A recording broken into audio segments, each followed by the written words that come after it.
Bismillahirrahmanirrahim. Assalamualaikum warahmatullahi wabarakatuh. Alhamdulillahirabbil alamin. Wassalatu wassalamu ala asyrofil anbiya wal mursalin wa ala alihi washabihi ajmain. Asyhadu an la ilaha illallah wa asyhadu anna Muhammadan abduhu wa rasuluh. Allahumma shalli ala Muhammad wa ala ali Muhammad kama shallaita ala Ibrahim wa ala ali Ibrahim wa barik ala Muhammad wa ala ali Muhammad kama barakta ala Ibrahim wa ala ali Ibrahim fil alamin innaka Hamidum Majid. Ya ayyuhal hadirun ittaqullaha haqqa tuqatih wa la tamutunna illa wa antum muslimun. Faqala Allah ta'ala fil Qur'anil Karim, a'udzu billahi minasy syaithanir rajim. Bismillahirrahmanirrahim. Wa idh akhadna mitsaqa bani Israila la ta'buduna illallah wa bil walidaini ihsana wa dhil qurba wal yatama wal masakin wa qulu lin-nasi husna wa aqimus sholata wa atuz zakah. Summa tawallaitum illa qalilan minkum wa antum mu'ridun. Shadaqallahul adzim. Hadirin rahimakumullah, alhamdulillah pada saat ini, waktu ini kita masih diberi nikmat oleh Allah Subhanahu wa taala, yaitu nikmat jasmani dan nikmat rohani, nikmat iman, nikmat Islam dan nikmat sehat. Salawat serta salam mudah-mudahan dilimpahkan kepada junjungan alam Habibana Nabiyina Muhammad sallallahu alaihi wasallam, juga kepada keluarganya, para sahabatnya, dan tidak lupa kepada kita sebagai umatnya. Amin ya Allah ya rabbal alamin. Saudara-saudaraku yang dirahmati Allah Subhanahu wa taala, dalam mukadimah tadi saya bacakan ayat suci Al-Qur'an Surat Al-Baqarah ayat 83. A'udzu billahi minasyaitonir rajim. Bismillahirrahmanirrahim.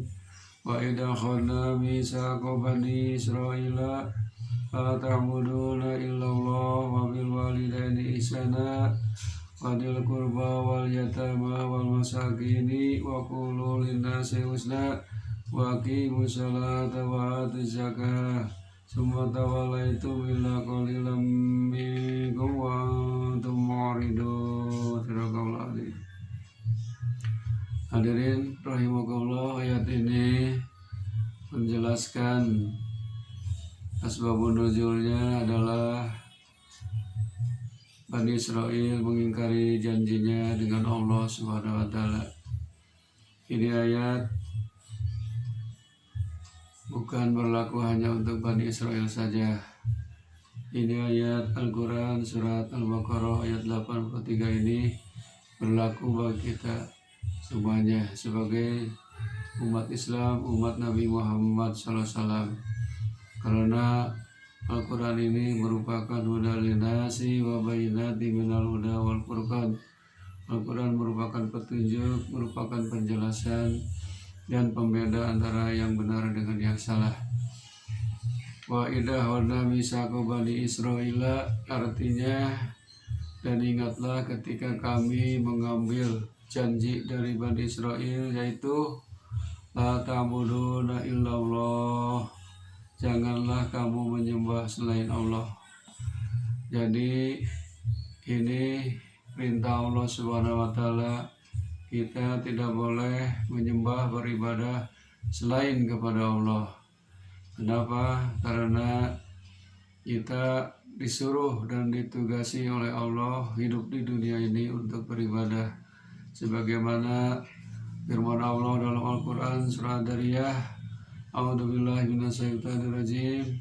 Wa ma khalaqtul jinna wal insa illa liya'budun. Dan tidaklah kami menciptakan jin dan manusia kecuali untuk beribadah, untuk mengabdi kepada Allah Subhanahu wa taala.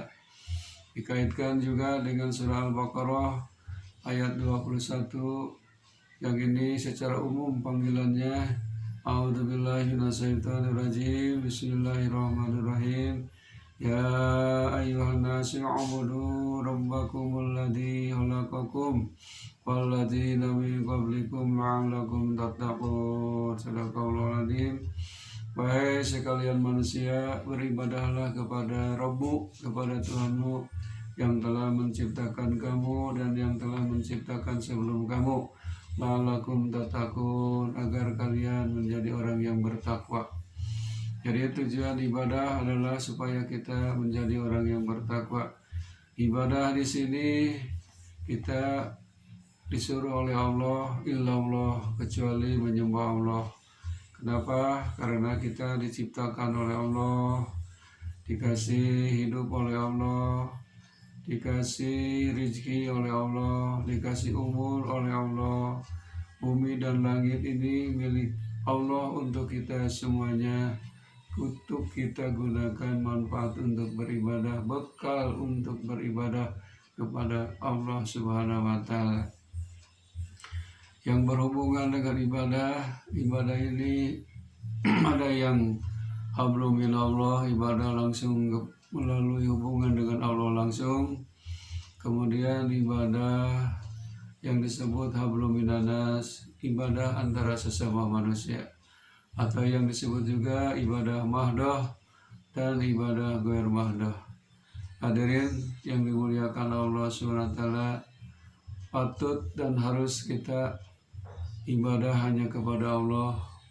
Tidak boleh kita menyembah selain Allah, tidak boleh kita memohon selain kepada Allah.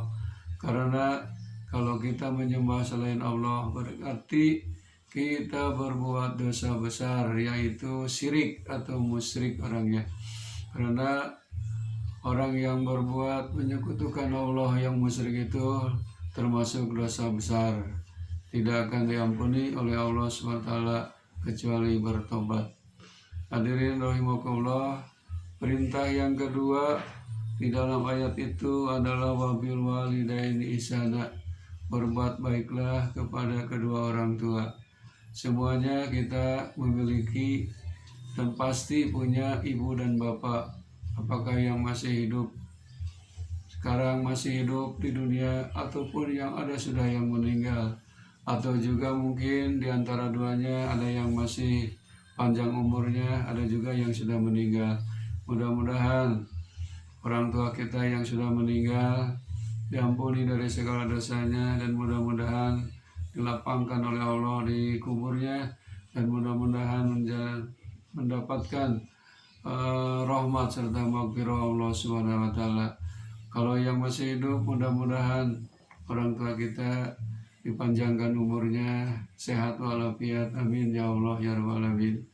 Kita harus mengabdi kepada kedua orang tua, karena orang tua kita adalah yang membesarkan kita, yang memelihara kita, apalagi kepada ibu. Pernah sahabat bertanya, siapa di antara orang tua yang harus kita muliakan dan hormati? Rasulullah menjawab sampai 3 kali, umuka, umuka, umuka, abuka, ibumu, ibumu, ibumu, baru bapamu. Nah, jadi kalau kita masih ada orang tua, hormatilah, sayangilah, uruslah, karena kewajiban anak kepada orang tua itu wabil walidaini ihsana, berbuat baik kepada orang tua. Berbuat baik kepada orang tua banyak caranya. Kalau kita punya harta, dengan harta; kalau punya ilmu, dengan ilmu; kalau punya tenaga, dengan tenaga. Apalagi kalau punya semua, maka itu lebih bagus untuk memuliakan kedua orang tua. Karena ada hadis Rasulullah SAW, ridhoullah fi ridhol walidain, wa suhdullah fi suhdul walidain. Keriduan Allah ada pada keriduan ibu bapa, dan kemurkaan Allah ada dalam kemurkaan ibu bapa.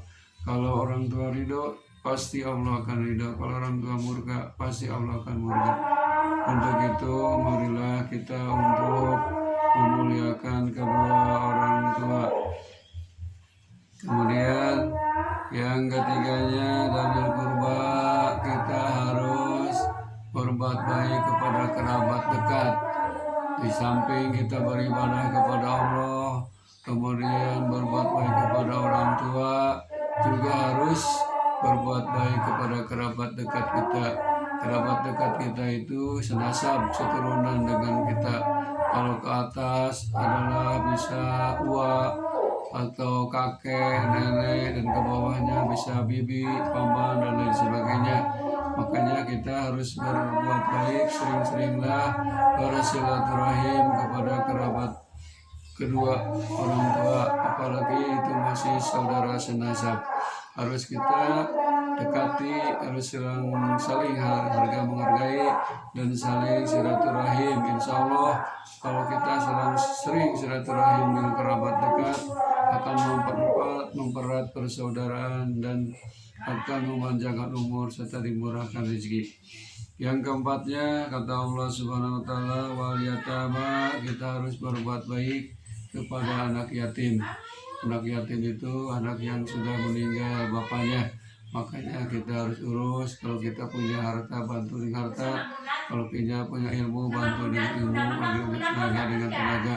Insya Allah kalau kita selalu mengenal anak yatim, maka kita akan dibalas oleh Allah berlipat ganda.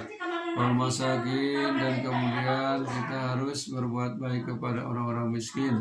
Orang miskin itu orang yang punya pekerjaan tapi tidak mencukupi kebutuhannya. Itulah yang harus kita tolong, kita bantu kehidupannya. Kemudian waqulu linnasi husna, dan berkatalah, berbicara kepada manusia ihsana atau husna, dengan ucapan yang baik, ucapan yang lemah lembut, yang sopan. Tidak boleh berbicara yang kotor-kotor, yang jijik-jijik, apalagi berdusta, berbohong, dan memfitnah. Karena orang yang menghormati ucapan dengan baik dan sopan, insya Allah akan dimuliakan oleh Allah Subhanahu wa taala.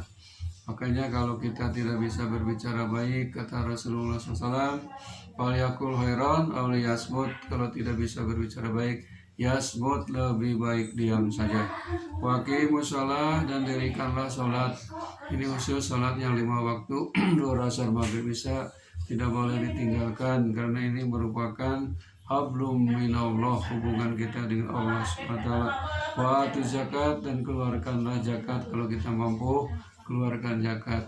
Insya Allah ini kalau dilaksanakan semuanya, ini menjadi amal soleh bagi kita semuanya, dan mudah-mudahan kita semua bisa melaksanakannya. Akhirul kalam, wabillahi taufiq. Assalamualaikum warahmatullahi wabarakatuh.